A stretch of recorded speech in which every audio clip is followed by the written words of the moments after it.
So my first question is very basic. I would like to know something about your biographical background, and if this background had any impact on your approach to art and your understanding of art. Mm-hmm.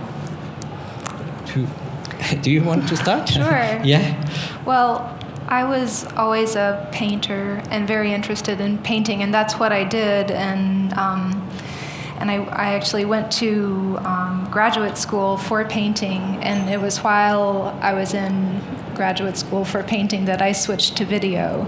And at the same time, video allowed me to start drawing in a much more specific way on my love of reading and my love of literature, and by combining writing and pictures, time-based media seemed to be the obvious step, and I was assisted in that because my partner Patrick, who is also an artist and a photographer, was able to begin.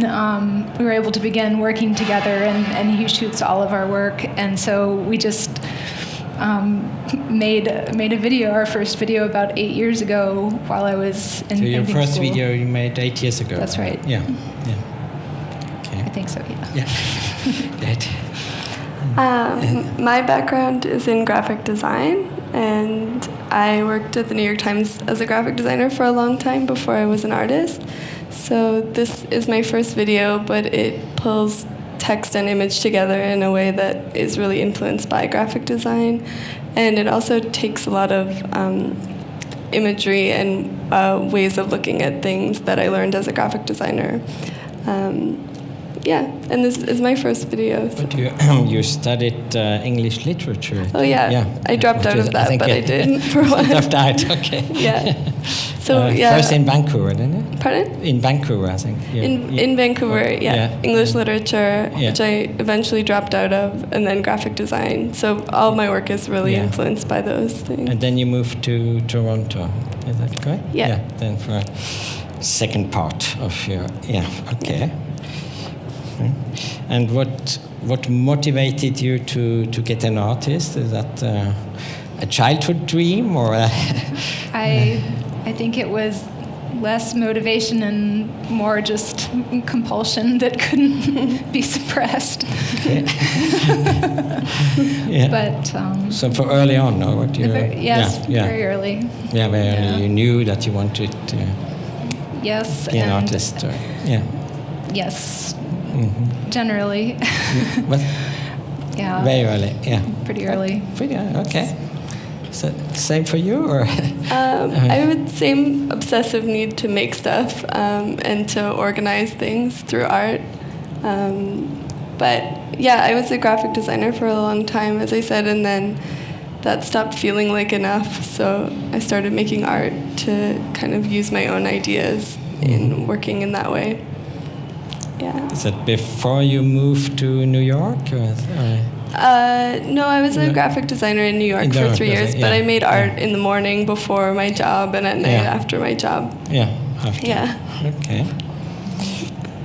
And how would you explain the works you exhibit here at Statement in a few words, the structure and the content of your work?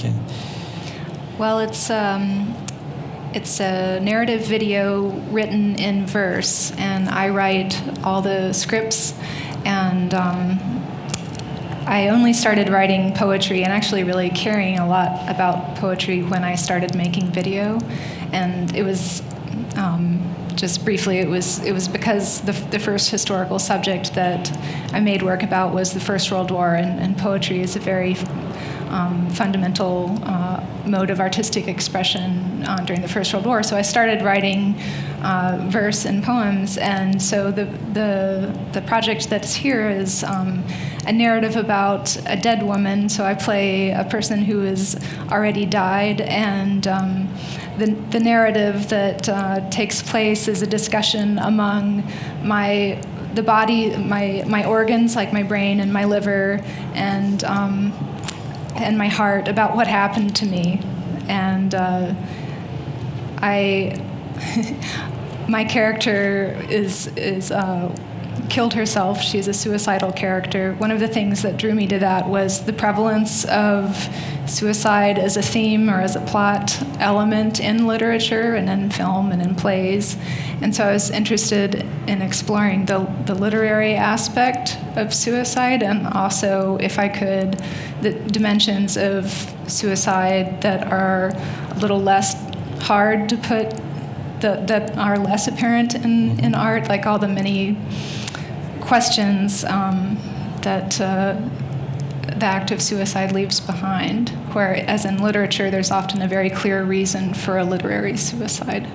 So essentially, by staging an argument within the body of one person, I'm trying to stage a place where there really aren't any answers, and even the woman herself can't quite get her body to agree on what happened or why.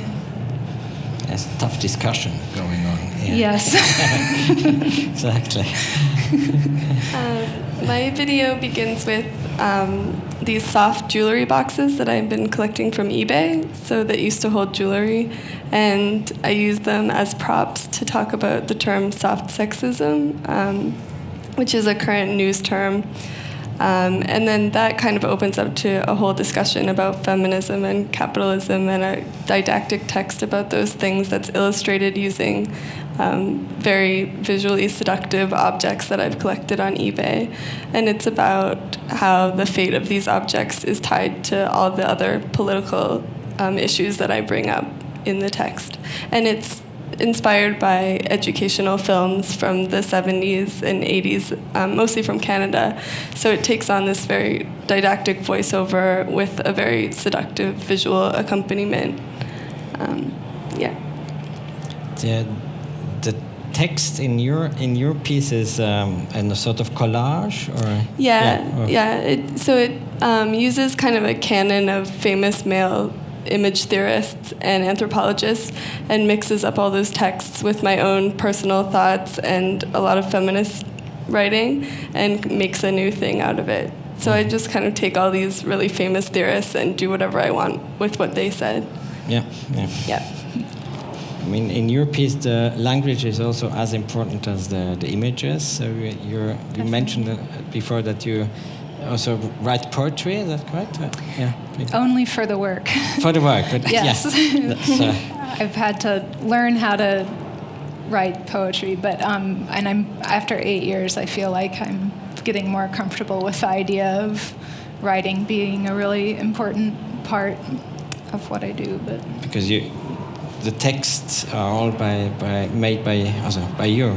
That's true. With one exception, we did adapt one piece of very obscure Victorian erotica, the second to last film that we made, and it was by the Victorian poet Algernon Swinburne, and the poem was unpublished during his lifetime because it was considered obscene. But it's the most unerotic erotic poem, so it was fun to adapt that. Yeah. But that was an exception, or yes, and in all the other cases, I wrote the scripts yourself. Yeah. Yes. Yeah. Okay.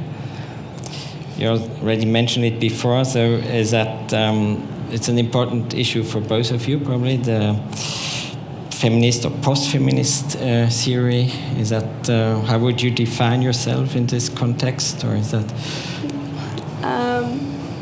Well, I think my interest in the term soft sexism for this piece is about how maybe we're at a point where a lot of sexism is more kind of hidden or subtle, or you can't quite put your finger on it. It's not the kind of obvious thing to push against that it was in an earlier mode of feminism. And so the film kind of explores that and questions that. And it seemed like an important topic to make work about still in 2016, and a necessary one, unfortunately. A necessary one, yeah. Is that the same for you? Or do you have another approach? Or? Well, I agree equally that it's very necessary, and that it's a very broad philosophical platform on which to stand and make ideas and make work from.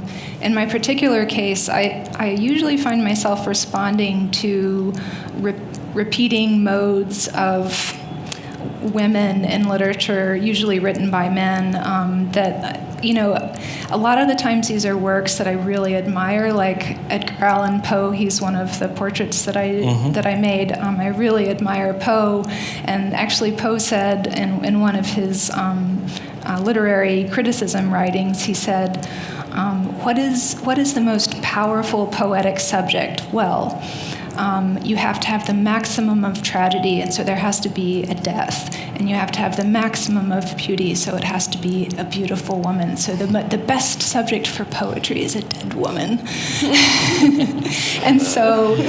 But a dead woman, a beautiful dead woman, is also a very silent woman, so she can't speak for herself, and silence is a fundamental of decorum, and decorum is another thing we expect or demand, not just from women in literature, but women in real life. And so the very basic premise of this video is that it's a dead woman who's speaking, and that, of course, can only happen in the context of fiction or possibly religious vision. And so it's a dead woman speaking, but she's also being very rude and bragging and making jokes, and so she's kind of the opposite of Poe's ideal. Mm-hmm. Okay. So last question, you will get very soon a check, and substantial check.